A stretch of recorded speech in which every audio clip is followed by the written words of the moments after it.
La nostra proposta era separar els diferents tipus de material amb diferents sedassos que els hi posàvem a l'abast als infants. Vam pensar de fer materials que fossin molt semblants, que a simple vista que semblés com molt difícil de separar, però que evidentment que amb una mica de concentració i de poder anar provant, que ho poden fer perfectament.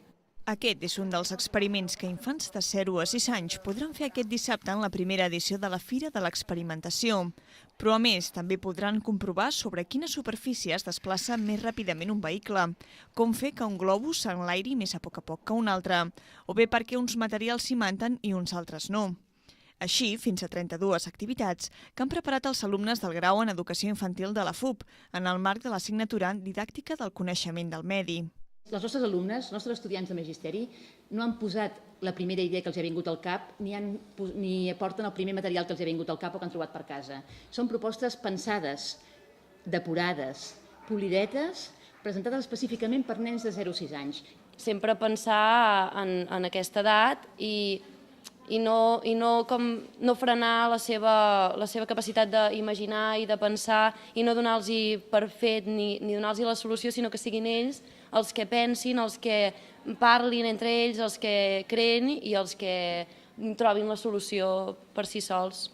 El que es pretén amb aquesta fira és demostrar que els nens i nenes més xics són capaços de construir els seus propis coneixements del món que els envolta a través de l'experimentació directa i no només observant. Alguns de vosaltres esteu pensant què deu ser. I si fos, evidentment una pot ser oli i aigua, que és un material conegut i sabem que funciona així, però ens podem plantejar, i si fos que tirant l'aigua molt a poquet s'aguantarà damunt de l'oli? Ho hauríeu de provar. I si fos que és aigua amb sal que augmentem la densitat? Ho hauríeu de provar.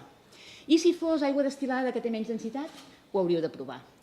Aquesta cosa, aquest pensar, provar, interpretar què passa, tornar a provar, tornar a pensar, això que nosaltres experimentar. La fira s'anomena un passeig per la ciència i és que precisament es farà el primer tram del passeig Pere III. Serà dissabte al matí entre 2:15 i les 2 del migdia. Aquest acte suposa també el primer dels que s'inclouen en les jornades de química que se celebraran els propers 25 i 26 de novembre.